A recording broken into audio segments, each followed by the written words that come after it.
knowledge in this field. I have been personal beneficiary, although I did not have an opportunity to hear to him as a formal lecture room teacher, but through distance education, personal interaction, seminars, symposium.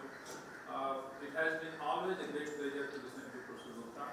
I will not stand between you and him. You all know that he has been serving at the CSS University in Meerut for very long, almost from 68, 69 he joined, and since then he has joined.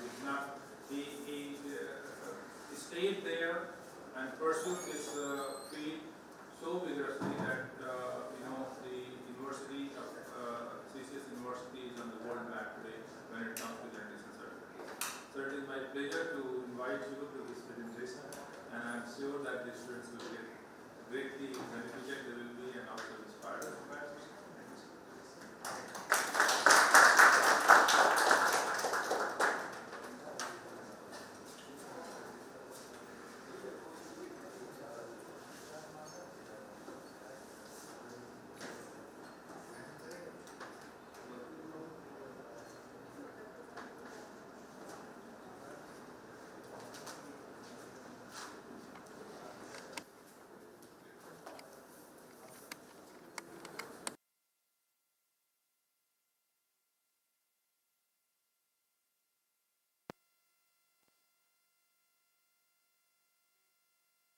I like to call him Ashok. For the last 20, 30 years, I have been interacting with him, and he always considered me to be his teacher. Therefore, it's a great pleasure to be here, the place where I had a wish to work once upon a time, but did not get a chance. Before I talk about the subject which has been given to me by the organizers, I very briefly like to mention two different aspects. One is about the Nobel Prizes which are awarded every year in the first week of October. And I am very fond of learning more about these Nobel laureates who are awarded Nobel Prize every year. This year's Nobel Prize, I don't know how many of you have read about it, but was awarded on Monday this year. And this was on a very exciting subject of how the cells sense the presence of oxygen, and particularly the low conditions, hypoxia conditions of oxygen. And when I learned, and the manuscript is already ready, I always sent an article for general students to current science every year. Last year also I wrote an article. And this, very briefly telling you about it, is that under normal conditions of oxygen, the cell can sense the normal conditions, and there is a protein called hypoxia induction factor which can sense the oxygen, and under normal conditions this hypoxia induction factor undergoes degradation. It is finished. There is a machinery which will not allow this hypoxia induction factor to function.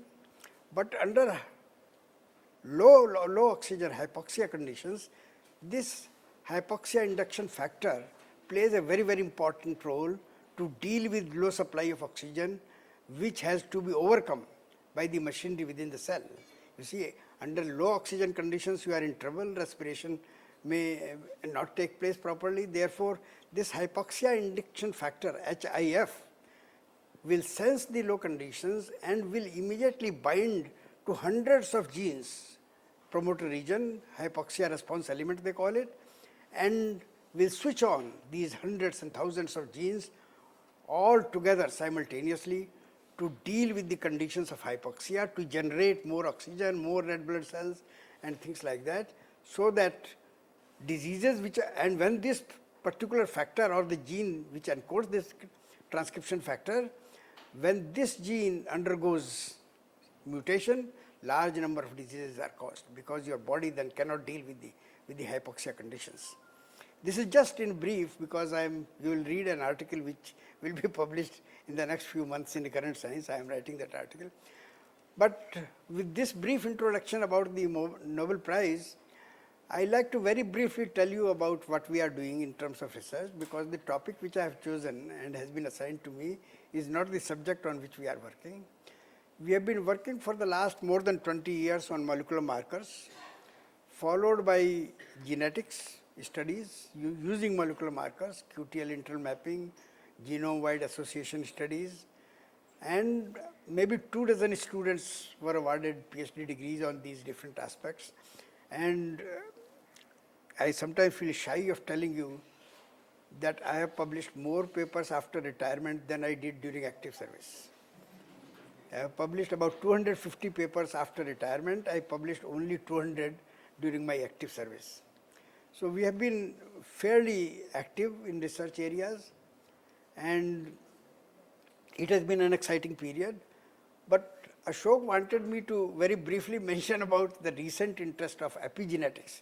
During the last about 5-6 years, we became interested in epigenetics studies, and in collaboration with ICAR-IARI, particularly Dr. K.V. Prabhu and his team, we started using leaf rust resistance system to study the epigenetics. It is about 10 years collaboration with ICAR-IARI, and we used two different genes, LR28 for rust resistance, seedling resistance, and the other gene is LR48, which is adult plant resistant genes. For both these genes, we first study the transcription using RNA sequencing and other techniques, MSAP technique, MEDIP. There are different techniques which can be used for the study of DNA methylation, small RNA sequences, and also histone modifications. These are the three different aspects of epigenetics, and we are studying all the three using almost all the techniques which are available. A number of papers have already been published, and we are in the process of publishing a few papers. And the last one which we are doing now at present is chromatin immunoprecipitation, which is used for precipitating that part of the DNA which binds modified histone proteins. The other work which we are doing is bisulfite sequencing, in which we study the DNA methylation. So these are the different aspects, and these two genes, LR28 and LR48, the material for which has been provided by ICAR-IARI, Dr. Prabhu and his colleagues, are very useful material. LR28 is a gene for which a pair of NILs, near isogenic lines, have been developed at ICAR-IARI. One particular type doesn't have it. Before adult stage, it is susceptible, and in the adult stage, the plant becomes resistant, so that if you collect samples before the adult stage, pre-adult stage, and post-adult stage, you can find out where the plant is switching on the resistance gene in the adult stage. And therefore, we collected samples at both these stages and tried to find out the differential expressed genes which are due to resistance. I hope I will some other time get a chance to talk about that work of epigenetics, which is very close to my heart. In a recent conference in Mumbai recently, I gave a lecture on that aspect, epigenetics of leaf rust pathogen system. But the topic which has been assigned to me this year is beyond genome editing, the base editors and their utility for crop improvement. This is the topic on which I gave a lecture last year also, almost a similar training program. But when this topic was assigned to me, I thought that Ashok liked this lecture so much last year. The first time I gave this lecture was in Dharwad, when I just started writing an article on this. And after that, Ashok again invited me to give the same lecture here at ICAR-IARI. And this year I found that the topic which was assigned to me is the same topic, because this is a very, very important topic, a very currently important area of research. And therefore, and what I talked about last year, I have tried to update it, because during the last 1 year, much work has been done. You will find I will talk about it. But you must know that in crop improvement programs, there are a variety of approaches. We used conventional plant breeding, which has done excellent job during the last 100 years for improvement of crop plants. There are other approaches like genetic engineering. We develop genetically modified plants which has not seen the light of the day in India except in case of cotton. We have BT brinjal, which has not been allowed by the government to be released to the farmers. And therefore, that particular technique of engineering, genetic engineering, has not really given the dividends which the country deserved, unfortunately. This is unfortunately for us. I published an article in Nature Biotechnology highlighting why it has not been possible for us to use this technology for the farmers. But other than transgenic approach and conventional approach, there is an approach of genome editing which has become very popular during the last about 5 years. Starting in the year 2013, genome editing became very, very popular and is considered to be one of the very popular and one of the most powerful technique where you can engineer a particular gene without inserting a gene from outside. You see, in case of transgenic plants, you insert a gene from outside. Therefore, the transgenic plant carries a gene which is not already present. It means you can insert a bacterial gene, you can insert any gene from anywhere into the plant and improve the crop plants. And this is why there is so much of hue and cry that you are inserting, you are working against nature, and therefore the product which you are developing should be tested for safety and security before it is really released. But other than this genome editing, you alter a pre-existing gene with the help of a technique. There are 3 or 4 techniques, but the most popular technique is CRISPR-Cas technique. CRISPR-Cas is a technology with the help of which you can identify a gene, particularly known gene, which has been characterized, and alter any part of this gene in order to bring about an improvement. This technique has already been used in some cases, particularly it has been shown that it can be used, and there are 1 or 2 products also which have been released, and there is controversy whether or these genetically modified plants or edited plants should be treated as transgenic or not. There are several countries which consider that they should not be subjected to regulatory process. There are other countries which feel that they should not be regulated because you are not really transferring any gene from outside. But this genome editing technique also has several problems, and I am going to tell you about these problems which this genome editing technique has. And the technique which I am going to talk about, base editing, is an improvement. Although we use CRISPR-Cas in this case also, but CRISPR-Cas has been manipulated and modified in a manner that the technique becomes more precise, more programmable. Therefore, you are making a change which you desire, and other changes will not take place, because in genome editing there are many other changes, off-site mutations which take place, that makes the power of genome editing less powerful than the technique of base editing. This is the outline of the lecture. I will talk briefly about the limitations of CRISPR-Cas, because of which base editing has become important. Can we switch off the light? And then I will talk about the base editors, which have been developed in 2016 and 2017, cytosine base editors and adenine base editors. And then I will briefly talk about the base editors which have been developed for treatment of human diseases. Large number of human diseases can be dealt with the help of base editors. And then I will talk about plant base editors. The first part of the lecture will be with the development of these base editors and their use in treatment of human diseases. And the second part of the lecture will be plant base editors, which have been developed in several countries for crop improvement. You will find that these plant base editors have been developed immediately after the technology became available in China, Japan and Korea in a large number. But in India, nobody is even talking about it. People are not even aware about these base editors. Therefore, I am sure that it will take some time, but ultimately in India also the technique of base editing will take shape and will be used.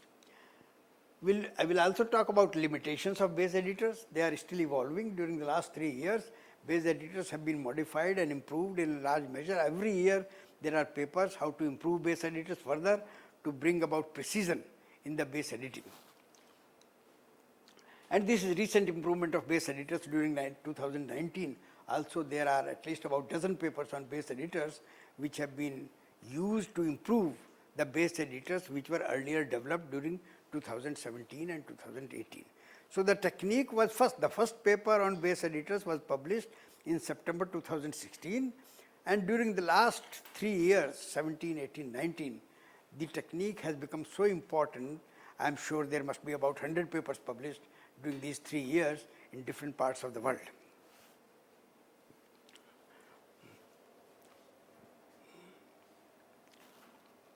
You see, this is a product of genome editing, where CRISPR-Cas technique has been used.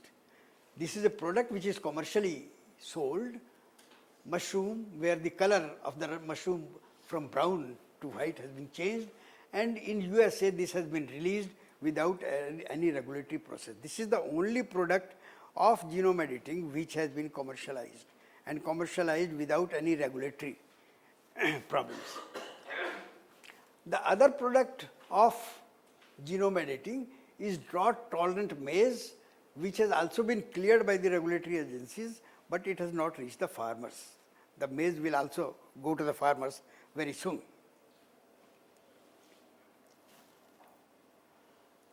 There is an article published in Scientist, February 2019, and this article describes the prospects of use of CRISPR for crop improvement programs. There are a large number of crops where it is being used. In case of fruits and strawberries and so many other foods, this has been tried, but most of these, in tomato also for example, but this has not reached the farmer so far. But in the next few years we expect that the products of CRISPR-Cas will be available to the farmers and will become a very, very popular approach. So you can see that the CRISPR is already a very, very powerful technique and is being used, but there are limitations. The limitations are relevant to the present lecture because the base editors are overcoming some of the limitations of CRISPR-Cas.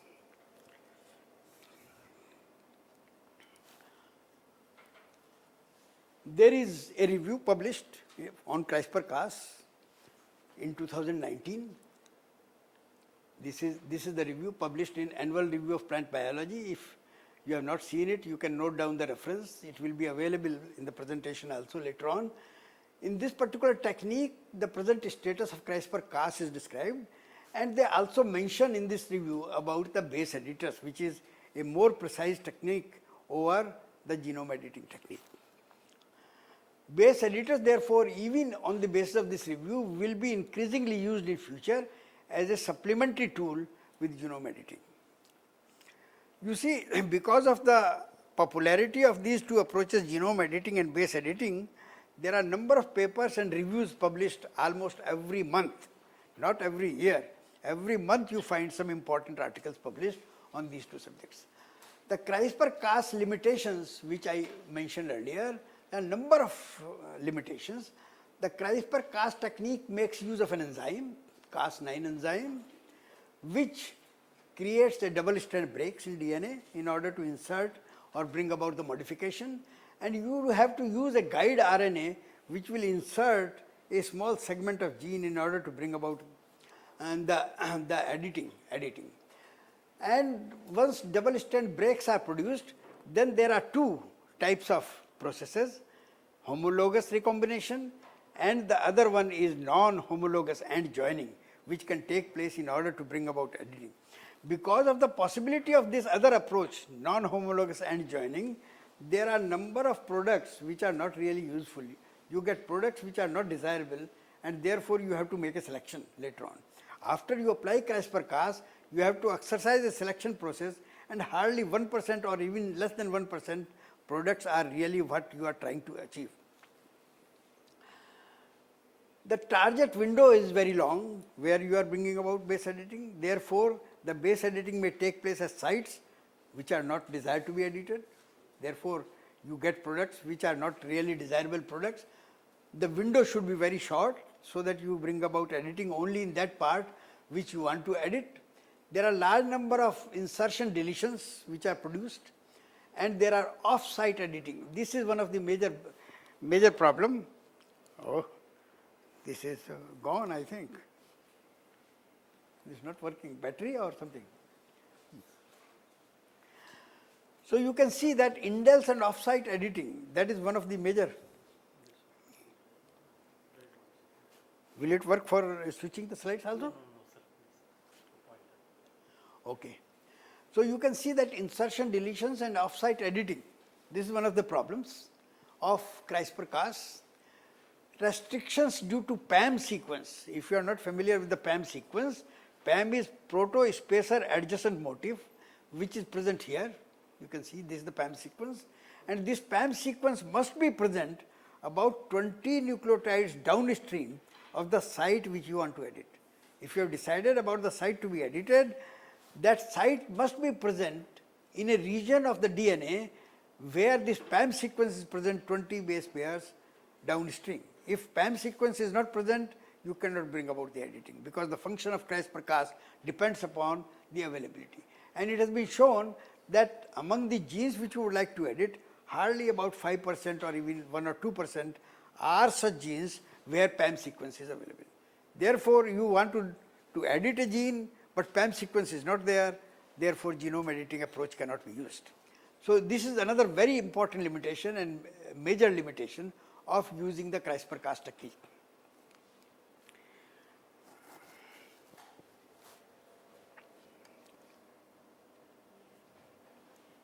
These are the 4 personalities whom I want to introduce to you. These 2 ladies, the first 2 ladies, they were the persons who discovered the CRISPR-Cas technique, and therefore are the most important persons.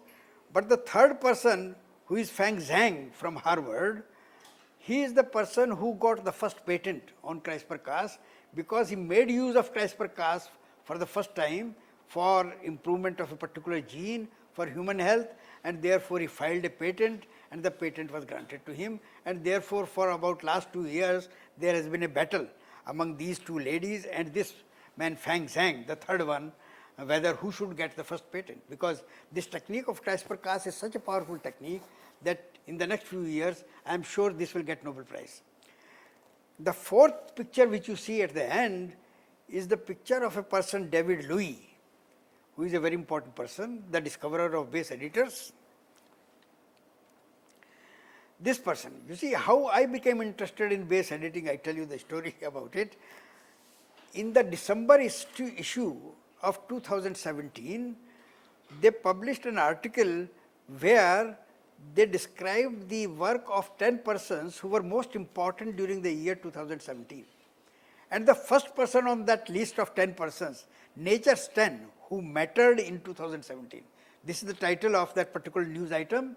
And among these 10 persons who were listed as those who mattered in 2017, the name of David Louis was the first name. And the title was David R. Louis, the gene corrector. He developed the technique for correcting the gene. And when I read this, I didn't know about him, I didn't know about base editing, and therefore it excited me. I immediately started reading his work and the literature which was published, and wrote an article immediately. Within the 2-3 months, I wrote an article which was published, and it is in your manual, that particular reprint. A very powerful person. You see, base editing versus genome editing. What is the difference? What is the difference between base editing and genome editing?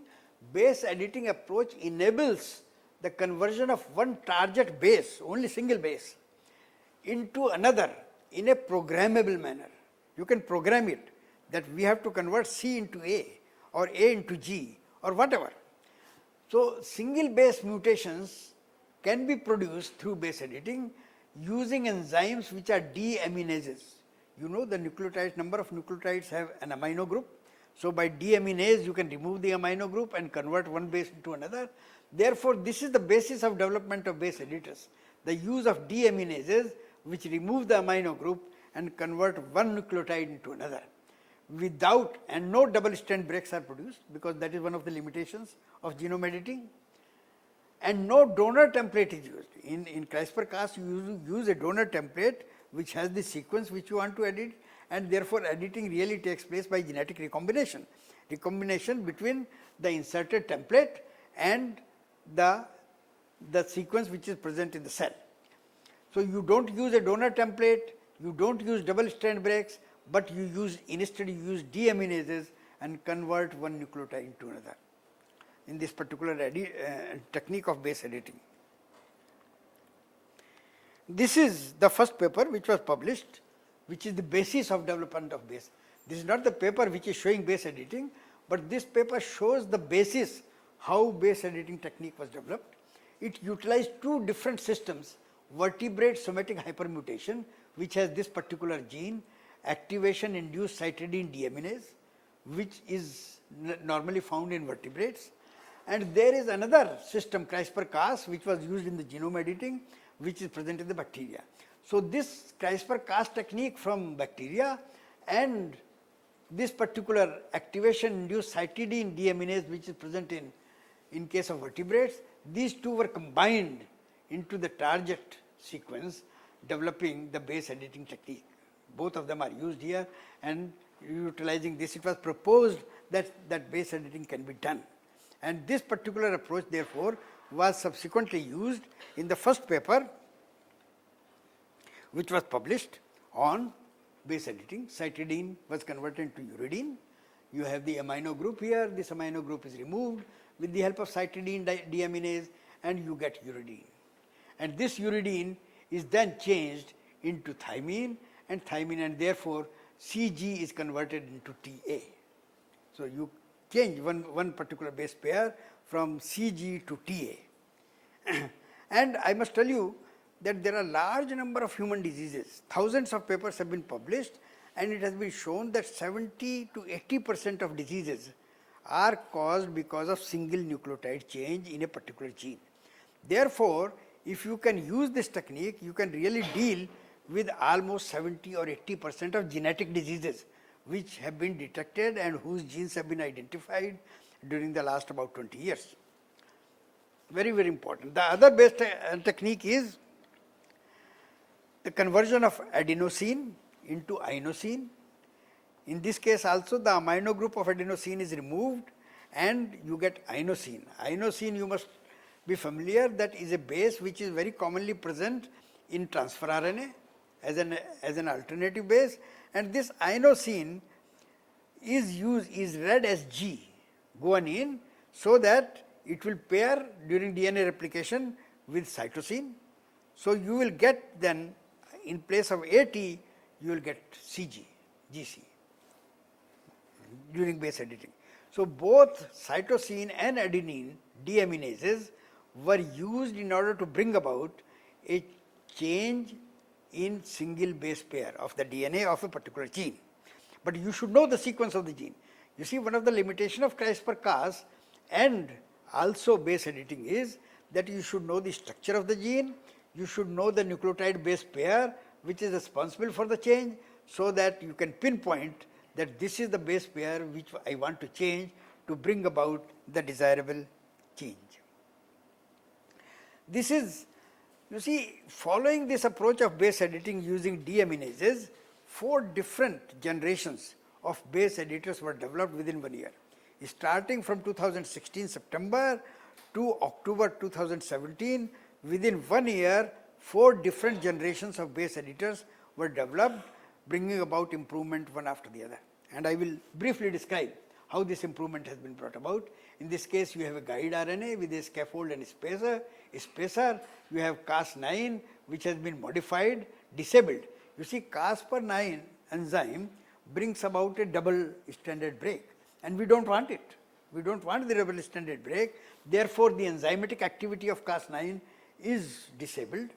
We call it dCas now, dCas, and then you combine it with the PALM sequence. PALM sequence should be there, because in the initial stages of development of the base editors, you could not deal with the problem of PALM. This was dealt later on, and this can be cyclic deamination, cytosine deamination. C will be converted to U, and ultimately it will be converted into T into A. You can see TA. In place of CG, you have TA because of this base editing approach. Cas9 is converted into disabled Cas9. It will not produce any double breaks now. And deaminase was obtained in the form of this from some animal systems.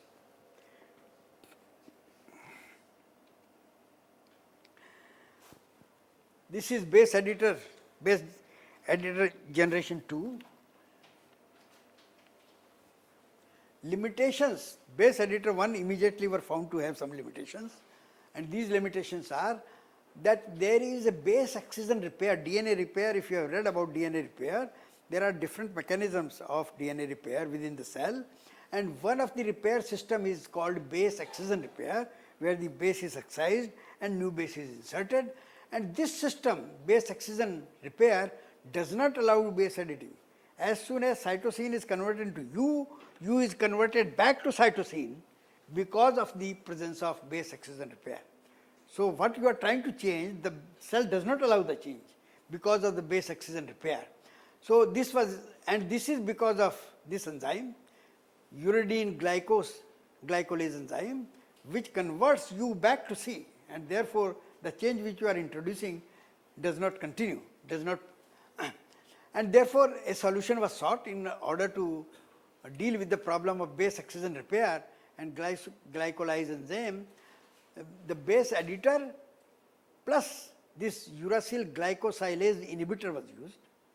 This will inhibit this enzyme, glycolase, which converts U back to C, and therefore once you use this inhibitor, this enzyme will not function, and therefore U will not be converted back to C, and your base editing approach will become successful. So number of base editors were developed where this glycosylase inhibitor, uracil glycosylase inhibitor, has been used, so that the base excision repair system is disabled. You can see here that this is base editor 3rd, number of base editors as I told you. So base editor 2nd and base editor 3 made use of this uracil glycosylase inhibitor. You can see here DCAS. So the base editor number 3 made use of DCAS. DCAS is a disabled Cas which is responsible for base excision repair, so that you revert back. So in place of DCAS, another enzyme, modified enzyme, nicase Cas, N stands for nicase, which creates a nick in one of the two strands, not both the strands, but only in one of the two strands, and of course uracil glycosylase inhibitor. So DCAS was used in base editor 1, base editor 2, and it was converted into nicase Cas in the base editor 3, and it was combined with uracil glycosylase inhibitor, so that you develop this. You see, it is causing a nick on the strand which you are not trying to change, and mismatch repair system will function, and therefore will not allow the uracil to convert back to cytosine. Mismatch repair system will function here. Excision repair system will not function. Excision repair system reverts back to the base which you are editing, but mismatch repair system will bring about repair without reverting back to the original. So CG will change to UG, and UG will then change during replication, DNA replication, to UA, and UA will change to TA. So the base editing is complete therefore. The two major changes therefore in base editor 3 are NCAS, which is nicase enzyme. This is disabled. This will stop double strand breaks not to take place. NCAS will create a nick in the other strand which you are not editing, and therefore it will make, the cell will make use of mismatch repair system. Then base editor 4. Further efficiency, then large number of base editor 3 were developed. You can see about 11 different types of base editor 3 were developed one after the other, bringing about different types of improvements in these base editors, and therefore you can make a choice from large number of base editors. Large number of BE3 variants, including those for non-canonical PAM. Non-canonical PAM means that PAM sequence is fixed and the cell should be able to deal with different types of PAM sequences which are available, so that large number of genes can be edited. And therefore, the base editors were developed which not only make use of canonical PAM, which is found in most of the cells, but also make use of non-canonical PAM, which are associated with other genes which you want to edit.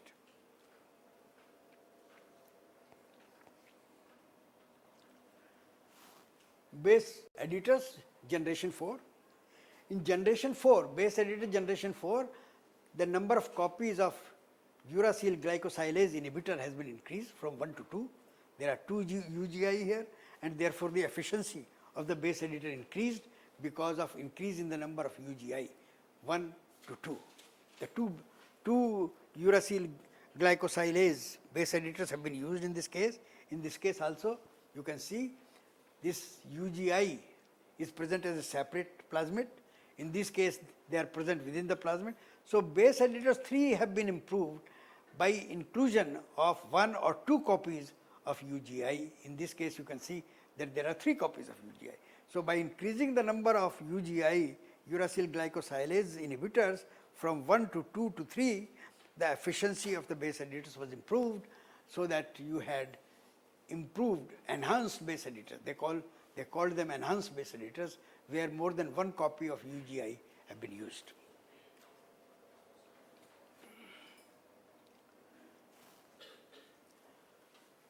These were further improved, and the base editors were called high fidelity base editors. High fidelity base editors, where number of mutations are there. You can see there are 2 mutations for dCas9, which are shown by red.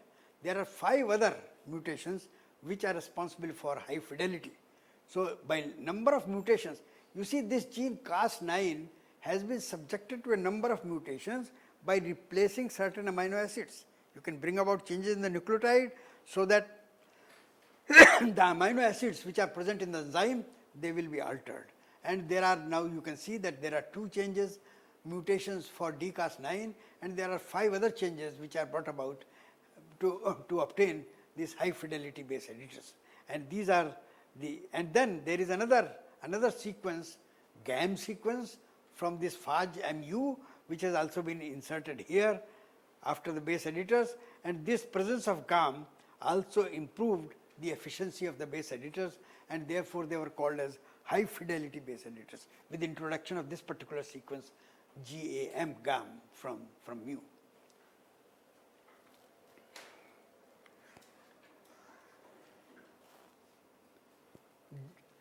You see, after cytosine base editors were produced in 2016, adenine base editors were more difficult to be produced because no DNA adenine deaminase was available anywhere in the living system.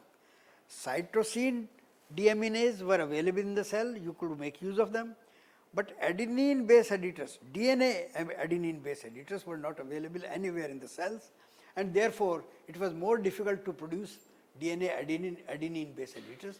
There is no known enzyme that converts adenine to inosine.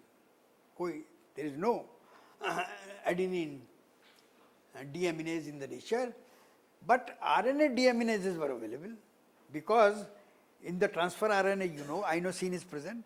So adenine base editors, they change adenine into inosine, and therefore this RNA deaminase was utilized in order to develop a DNA deaminase. This RNA deaminase is an enzyme, TAD-A is an enzyme which converts A to I in transfer RNA in E. coli. So this particular enzyme was picked up, the gene for this. This was used for developing DNA adenine deaminase. From RNA DNA deaminase, a DNA adenine deaminase was developed in the lab. So this was one of the first examples where a new enzyme was developed in the lab from a pre-existing enzyme. And this was very, very important work. These are the different steps which were used in order to prepare a new enzyme, DNA adenine deaminase. They selected the enzyme which converts A to I in RNA, E. coli, this is the enzyme, TAD-A, and then large number of variants of this TDA, TAD-A enzyme, millions of TAD-A variants were created artificially by mutation, and among these variants a search was made for a DNA, adenine deaminase. How was it done? E. coli strains were developed which die when treated with chloramphenicol unless it can convert A to I. It means the cells which have these variants will die except those cells which convert adenine into inosine, and this is what you are looking for. So if by creation of variants, if you have created an enzyme which can convert DNA adenine into inosine, then the cell will survive, otherwise cell will die. So you will treat the variants cells with chloramphenicol, and if any cell survives, it means it will be a DNA adenine deaminase enzyme. So this is what was done, and the lady who produced this system was initially very skeptical whether she will be successful, because it was a very difficult approach, but ultimately she was successful and she published a paper in October 2017. TAD-A variants tested on E. coli strain and selected one which allowed E. coli to survive on treatment with chloramphenicol, because chloramphenicol will kill the cells if the cell cannot convert adenine into inosine.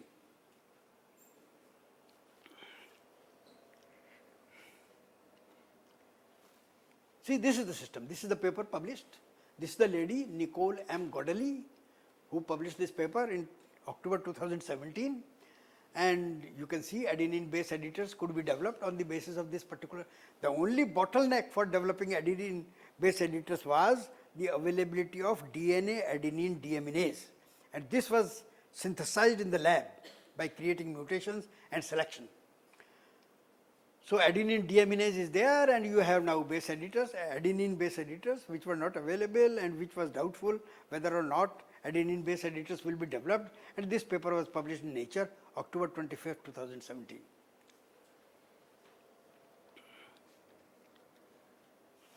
See, in this manner, by October 2017, we had cytosine base editors, this, and adenine base editors. Both the types of adenine and cytosine base editors were available, and therefore you can bring about a change in the cell nucleotide base pair wherever you want to make this change. And this was particularly, these systems were developed initially for human health care, because there were large number of diseases. A complete list was prepared of all human diseases, and the base replacement or single nucleotide polymorphism which were responsible for these different diseases, and it was found that with the help of base editing you can deal with almost 70% of human genetic diseases. And we are not talking about the diseases which are caused because of infection, we are talking about the diseases which are genetical in nature.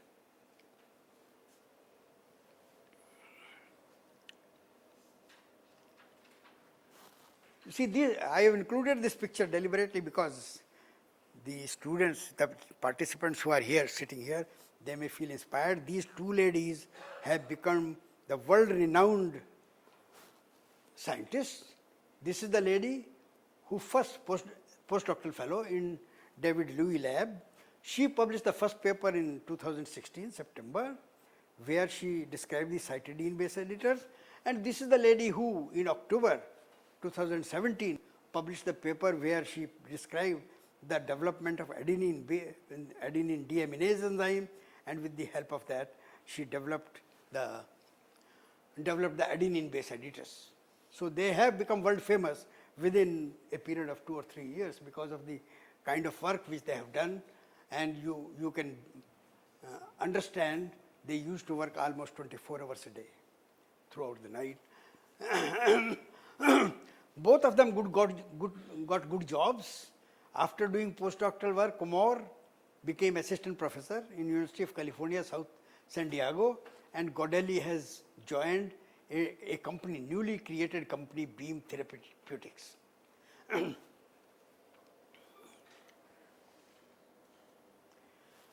This is the picture of 4 important scientists who established a new company, clinical trial company for dealing with human diseases. Beam Therapeutics is the name of the company, startup, which was started in 2017. There are more than 100 employees in this company now, within a period of 1 or 2 years. Left to right, these persons, this is the Chief Executive Officer, John Evans. This is David Louis, who is considered to be the most important person for the development of base editors. He published number of papers every year. And Keith Jung, and this is the person, Fang Zhang, who was involved in that battle over the CRISPR-Cas technique, who will patent the technique. So these four together, all of them are at Harvard Medical School, and they started this company, and this company is already gaining importance, and they are trying to bring about therapeutic clinics. The number of trials have been conducted utilizing the base editing approach. And along with the paper published by Godelli in October 2017, where she described the synthesis of adenine deaminase and the adenine base editors, there was another paper published in the same issue of Science, where RNA base editing was described. So far we were discussing about DNA base editing, but sometimes you may be interested in using RNA base editing. Suppose you don't want permanent change in the DNA of the cell and you want a relief, temporary relief, then you can conduct RNA base editing, and therefore RNA base editing technique was developed by Cox et al. Fang Zhang, whose picture I showed you earlier, he was the person who developed this approach. This is the person, you see, Fang Zhang. He developed the approach where RNA editing can be done.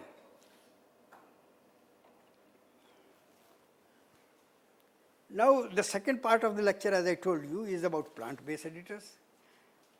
David Louis and his co-workers, those two ladies, they were all interested in human diseases, and therefore they developed base editors for dealing with human diseases. They were not interested in plants, but the technique was immediately picked up by scientists in China, Japan, and Korea.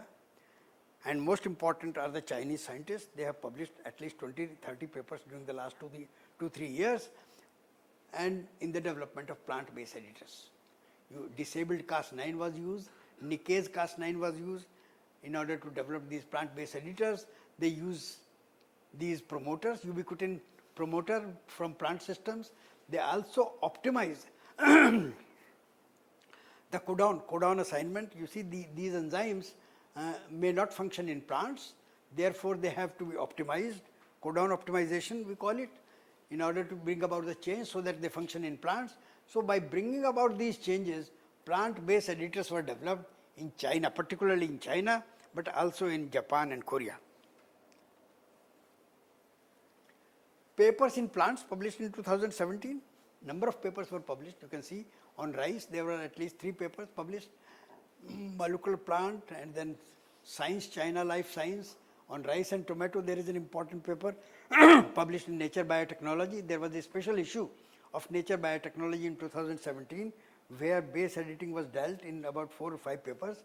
I have listed here only one because the other papers deal with animal system. And rice, wheat and maize, again there is a paper in Nature Biotechnology, same issue, where number of these different crops base editing was shown. And then of course Arabidopsis, the model system, was also covered in a paper from China. This is a journal, Science, China Life Science, which is published from China. So you can see that a large number of papers, I have not listed all of them, were published in 2017, where it was shown that base editing can be successfully utilized in case of plants also. A summary of base editing studies in crop plants reported in 2017. You can see number of studies. In case of wheat and rice, there are a number of genes. This is the wheat gene, lipoxygenase for biotic and abiotic stresses. There are 3 genes in case of rice, Oryza sativa for senescence and death, for cell division cycle, nitrate transporter gene, panicle branching and grain productivity gene. Then there are other genes, nitrate transporter, protein for plant height, DELA gene. These are rice genes again, phytoene desaturase, starch branching enzyme, and acetolactate synthase for herbicide resistance, and so on. You can see that in at least 4 important crops, wheat, rice, maize, tomato, it was shown that important genes can be base edited utilizing the base editing approach. Although no plant system or no crop which has been base edited has been commercialized so far, but it has been shown that the approach can be successfully utilized for changing. You must remember that all these genes which have been edited must be those genes whose structure is known, genes have been isolated, the genes have been cloned and sequenced. Only if you know the sequence and you know which base is responsible for change, then only you can do base editing. So you have to, if you want to conduct base editing, you have to select genes whose structures are known, sequence is known. You should also know which base should be altered in order to bring about the desired change. Only then you can use base editing or CRISPR-Cas. Science China Life Sciences Journal, volume 60, there was a special issue brought out in 2017 once again. You can see there are a number of papers which are published. There are 11 papers, 9 papers, out of which 5 papers were devoted to agriculture, and they are about rice. Most of them are about rice and cotton, Arabidopsis, because rice is most important technique. More work has been done on rice than on other crops.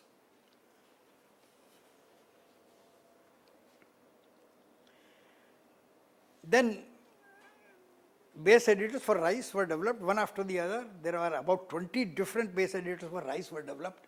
This is rice base editor 3, rice base editor 5, and these are the sequences which have been utilized in order to develop these. RBE3, RBE4, this is the enzyme for Cas9, and these are other, this is the Cas, this is the deaminase enzyme. Deaminase enzyme, this is Cas9, and this is uracil glycosylase inhibitor sequence, and this is another sequence.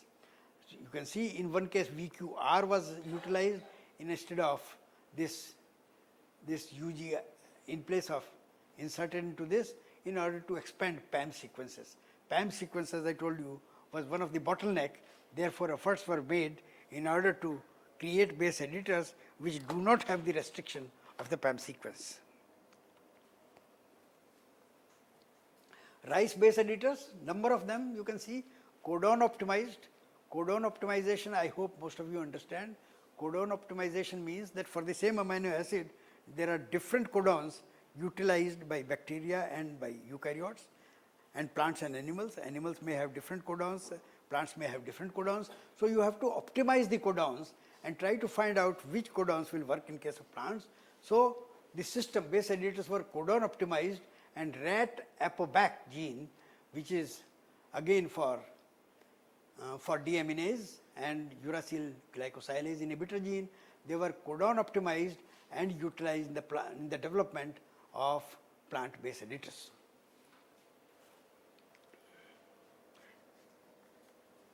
These are again number of target genes which have been shown that they can be edited with the help of these different rice base editors, RBE3 and RBE4. Rice base editors again, these are the different modifications which have been made in order to develop these rice base editors. From rice base editor 3 and 4, rice base editor 5 and rice base editor 9 were developed, which were further improvement on the rice base editors. This is a picture of herbicide resistant plants in tobacco which were developed through base editing, just to show that the technique can be successfully utilized. More papers in 2018, last year, number of papers were published. Precision genome engineering through adenine and cytosine base editing, Nature Plants. Another technique published in Science in February 2018. And another important paper published in Nature Communications in February 2018 is streamlined ex vivo and in vivo genome editing in mouse embryos using recombinant adeno-associated virus. More papers in 2019-18 again, you can see Cas9 variants with broad PAM compatibility. PAM, as I told you, was the major bottleneck, and therefore variants were developed with broad PAM compatibility and high DNA specificity. And there are other papers published in 2000. So all these papers, if you want to learn more about it, then you will have to read the original papers. You can see 3 papers published At least about a dozen papers have been published in 2019 also on base editors, cytosine but not adenine. You see, one of the problems is, as I will show in the next slide, one of the recent problem which has been noticed in the base editors is this. There are large number of, earlier it was not cared for whether the base editors will bring about any changes in RNA. We were caring for changes in DNA without caring whether or not anything is happening in RNA. But now in 2019 it was noticed that large number of single nucleotide variations occur in RNA because of the base editors, which is a limitation of base editors, and nobody cared about it about 2018. Only in 2019 several papers appeared which demonstrated that when you do DNA base editing, large number of variations also occur in RNA. These are described as single nucleotide variations in RNA, a problem earlier overlooked. Deaminases engineered to eliminate off-target RNA editors were developed. Deaminases were modified so that they may function only in DNA and not in RNA. Base editors with reduced SNV is developed. May 9, 2019, this technique was developed. Elimination of off-target RNA edits by mutagenesis. Base edit, this is the latest paper published in September 2019. phage assisted continuous evolution of the base editors. Continuous evolution of the base editors will take place from the same paper, Nature Biotechnology, September 2019. These are some of the figures which are showing the approach which has been used. Another picture from the same paper. And this is the summary. CRISPR-Cas9 has several limitations. Therefore, base editing has overcome some of these limitations. Base editors, cytosine base editors were first developed in 2016. Base editors, adenine base editors were reported in 2017. A number of plant base editors were developed in 2017 and 18. A series of papers appeared in 2019 where base editors were further improved, looking after the editing in the RNA molecules instead of DNA molecules. I think that is the last one. So friends, I thank you for your patient hearing, and if you have any questions or comments on the presentation, you're most welcome.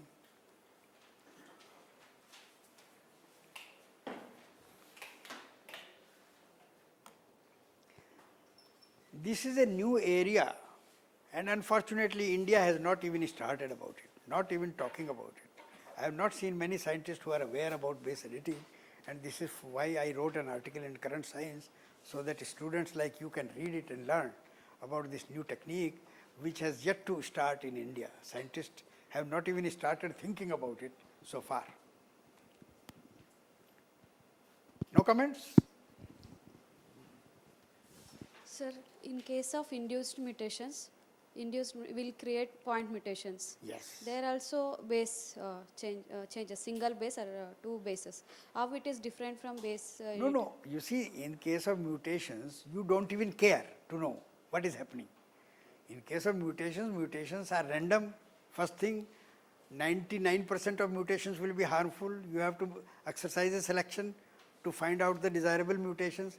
And once you get the desirable mutation, you don't care unless you study the molecular basis of the mutation which you have induced. You don't really know. But most of these changes which are produced artificially, they may occur in nature also, but we never care to find out. But in this case, this is more precise and programmable. Therefore, you are doing what you want. And in the case of mutations, you are creating mutations and then selecting the desirable one on the basis of phenotype only. In case of tilling, we'll go for target-induced mutations. In the case of? Tilling, sir. Seedling stage? Tilling, sir. Tilling. In the case of tilling also, you use mutations, and then you try to find out, you do allele mining. For example, you look whether the particular gene which you are interested in, whether a variation in that particular gene has been created. So you are not really working in a programmable manner. In that case also, tilling also, you are doing allele mining actually in tilling, because you create mutations and because you know the structure of the gene in which you are interested, then you try to find out whether that particular gene has also undergone mutation. That is what is tilling. So tilling is verification or selection of the desirable variation in a particular gene of your interest. And in that case, of course, you can find out in that case what is happening because of finding out the sequence. Sir, in case of CRISPR-Cas9 technology, there are many PAM sequences for editing. No, there is one PAM sequence, universal PAM sequence, which is present in the bacterial CRISPR-Cas NGG or NSS, and that particular PAM sequence must be present in order to bring about use CRISPR-Cas technique. That is one of the limitations, because you can only edit those genes by genome editing where PAM sequence is present 20 base pair downstream of the gene in which you are interested. And with the help of base editors, they have developed base editors, which can deal with a variety of PAM sequences. Thank you, sir. Sir, in base editing, generally we do editing of the bases, which would result in the alteration of sequences of DNA and RNA as well. Right. Then how could this single nucleotide variation in RNA can cause altered phenotype, or how come it's a limitation of... When you are doing it in DNA, then you are making a desired change in the genetic material. But when along with this change, there are changes which are occurring after transcription. You don't want those changes. Okay. In the RNA which is transcribed, you are getting changes which you don't want. Okay. And therefore you would like to have an approach where DNA should be altered, single base, but no further alteration should take place in RNA, unless you are really interested. If you use RNA base editors, then of course you can bring about changes in RNA which you want temporarily to be introduced. But in case of when you are doing DNA base editing, you will not like any RNA changes taking place. But the problem was detected in 2019. Thousands of changes in RNA take place after base editing has been done. And therefore, what you are trying to do is not really achieved. Therefore, you have to develop base editors where DNA base editing takes place at the DNA level, but no changes take place at the RNA level. Thank you, sir.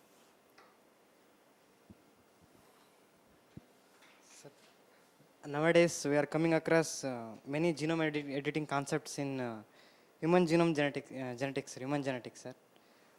Being a plant breeders, are there any criteria or condition which need to be considered before applying those mechanisms to I have told plants? you the limitations. You see, you should know the gene in which you are interested. You should know the sequence of the gene. You should also know the nucleotides which you want to change.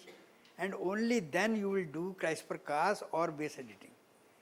In the case of CRISPR-Cas, there are many limitations because the window is large and there is double strand breaks, and therefore the products which you get in CRISPR-Cas, there are variety of products and you will have to make selection. But in the case of base editing, you are doing changes in a programmable manner and precise manner, and therefore the products which you will get will be what you predicted. So there is an inherent limitation with the CRISPR-Cas, and actually base editing is also CRISPR-Cas. It is a modification of CRISPR-Cas. Okay, thank you, sir. Sir, if we know gene function, if we know sequence, then change in single nucleotide some other function. How they came to know, sir, that if they... You see, when you conduct genetic studies in plants, for example, you conduct association mapping. You get large number of SNPs which are associated with the trait of your interest. But these changes are associated with the gene or QTL, associated with the character of your interest, but you do not know whether they are causal. You see, one of the post-Jivas exercise which we are undertaking is, if you have 10 SNPs associated with a particular gene, you want to find out which is causal. You see, for plant breeding purposes, we don't care about the cause. You know that this marker is associated with the trait, and therefore you will use it without knowing the reason. But in this particular approach, you should know the causal SNP. So if you have 10 SNPs for a particular character associated with a particular QTL, there are methods available which will allow you to find out the causal SNP. And that causal SNP has to be altered in base editing. So you have to make a distinction between marker trait associations and the causal markers. Large number of markers which you detect for plant breeding, they are not causal, but they do the job. In plant breeding they are useful, but you don't care about the causal because you want to select the plants which are desirable without caring whether you are selecting it on the basis of the causal or non-causal. Large number, about I think 70-80% of markers which you detect, they are not causal, but they do the job. In plant breeding they are useful. But if you want to use base editing, you will have to find out the causal SNPs.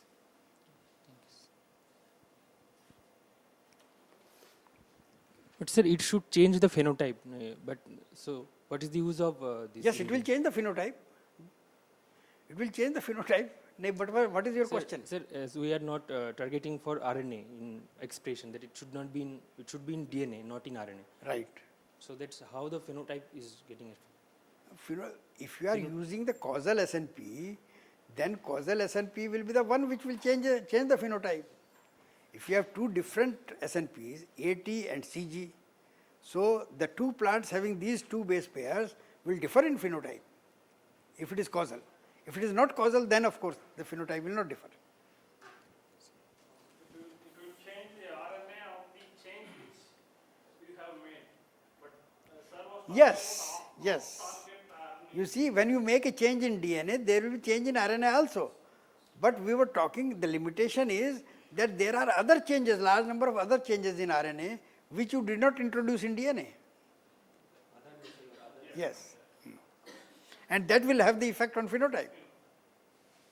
Sir, you said we are using variants of PAM sequences nowadays. Yes.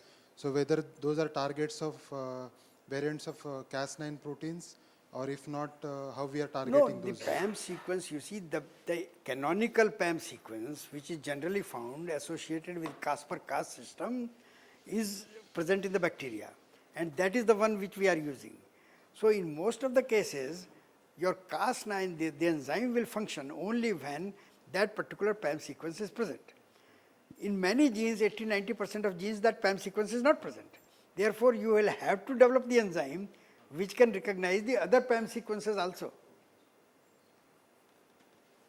Sir, I want to ask general question that why our country India is lagging behind in developing these techniques? Because people like you are not working. You should be. You see, the purpose of telling this story is to develop your interest in the emerging area. Those two ladies could do it, but why can't you do it? So, from today, think of doing some work on base editing.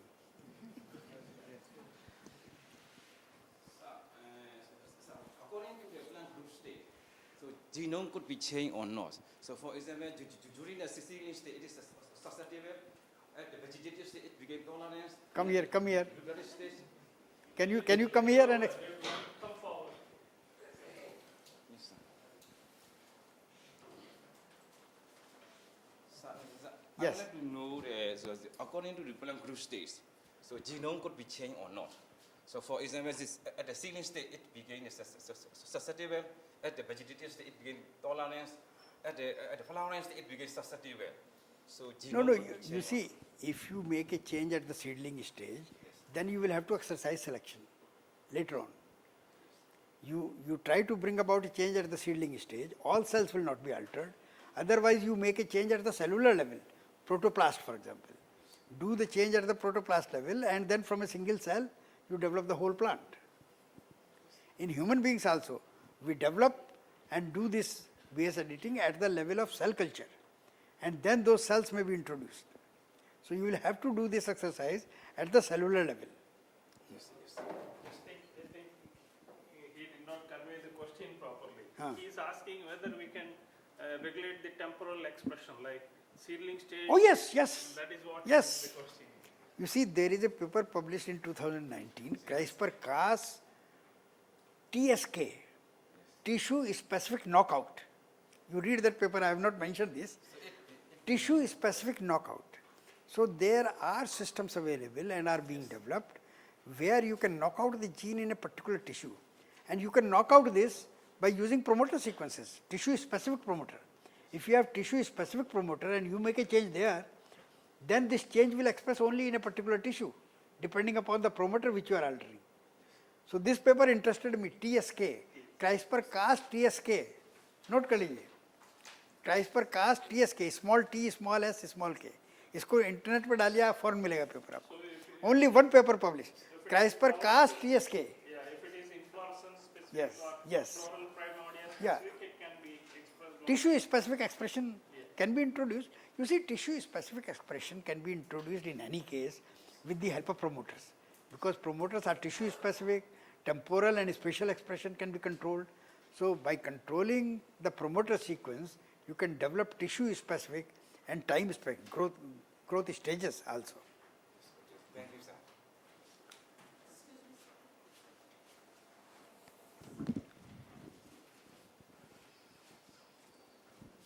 Sir, in human beings, can you give some idea which diseases have been targeted for cure? Number of them. I don't have the paper, number of them. If you see their papers which I have applied, I think there are large number of cancers, large number of coronary diseases which have been handled. Almost all human diseases which are genetic in nature. There is a list of such diseases. There are also a list of SNPs and polymorphisms which are responsible for these diseases, and number of them have already been. You see this Beam Therapeutics which he has developed, David Louis, they are already providing services for number of diseases. You see, for example, this Nobel Prize which was awarded on Monday, Right. this also deals with a large number of diseases, including cancer and heart diseases. And many of these diseases are because the hypoxia system fails. The hypoxia system should be there to deal with low oxygen, and then the system works. And if the hypoxia system fails, so number of diseases used last year also, the Nobel Prize which was awarded last year was also on antibodies, T cells, Right. which was, so number of these molecular studies, they are already in the clinical stages. The Nobel Prize I read, the last paper in 2019 published on Nobel Prize, says that number of drugs which have been developed on the basis of this system are already in phase 3 trials. And last year's Nobel Prize was awarded on a subject on the basis of which number of antibodies are in the market.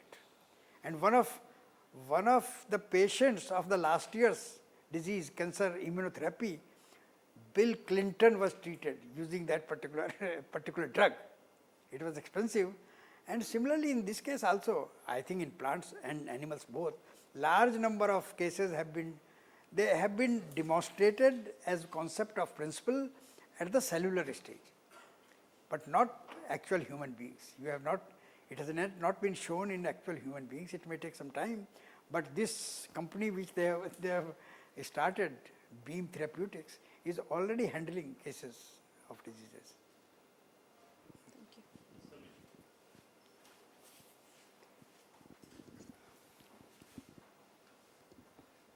Sir, could you tell us about the utility of this particular technology? Sir, could you tell us about utility of this particular technology in terms of crop improvement regarding quantitative traits? Come on, तुम तो ऐसी बात कर रहे हो कि पूरी रात पूरी कहानी यही सुनाई है मैंने आपको. यूटिलिटी तो यही है कि you can convert plants and change the phenotype. Say quantitative traits. For quantitative traits, what is the implication? You see, quantitative traits also. Quantitative traits, you have been dealing with quantitative traits for decades. Plant breeder quantitative traits नहीं deal करता था, तमाम deal करता था. तो quantitative traits also are controlled by major genes and minor genes. And quantitative traits are also controlled by single gene, transcription factor. If it is a see, submergence tolerance in rice, the most popular example. It is a quantitative trait. And the sub1 gene controls 900 genes, single gene. So you have to hit a particular gene which will control a large number of genes. So when you are dealing with genes for transcription factors, you may come up with a gene which is controlling thousands of genes. This Nobel Prize, today's Nobel Prize, Monday's Nobel Prize, is also such a case. You have hypoxia induction factor which is synthesized under a particular gene, but if you knock out this gene, thousands of genes are expressed. So, in quantitative genes, as a plant breeder, you have to pin out a particular gene which controls a large number of genes, and most of the time they are transcription factor genes. But we have to find out those genes, major genes which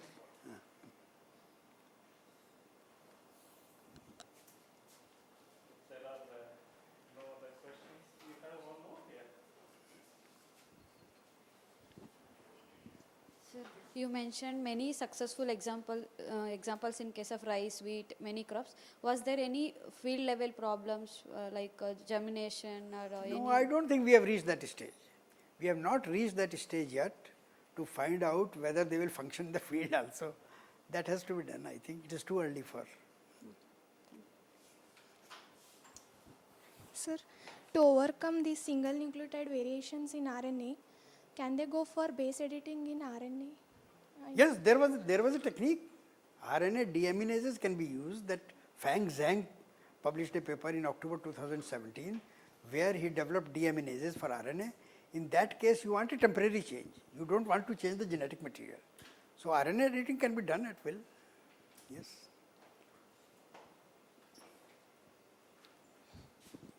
So there are no other questions, sir. We would like to profusely thank you. Thank you, thank you. It is the energy which sir carries. Like you could imagine him traveling for 3 hours in the morning from 6 o'clock to 9 o'clock. He was here at 9 o'clock, even before the 2 people are here. This is the kind of energy which has gathered large number of. Even if one student derives inspiration for developing base editing, the purpose of the lecture is served. And yesterday you heard Dr. J.K. Roy. He gave his lecture on genome selection. Yes, joy has been. Yesterday he talked about why he started in association mapping, right? So it was 10, 20 years before now when he did that. You see, joy is also an example which any one of you can follow. He was a student who never cared for promotion. He was a student who never cared for a job. I still remember when he was writing his thesis, I returned from USA and I told him, Joy, would you like to do association mapping? Your thesis will be delayed by 1 year. He said, no problem, sir. I will do it. Yeah, that is the kind of inspiration you need from teachers. Yeah. So today's lecture, sir started with the Nobel Prize. So I also remember when he was talking about glycosylases, right?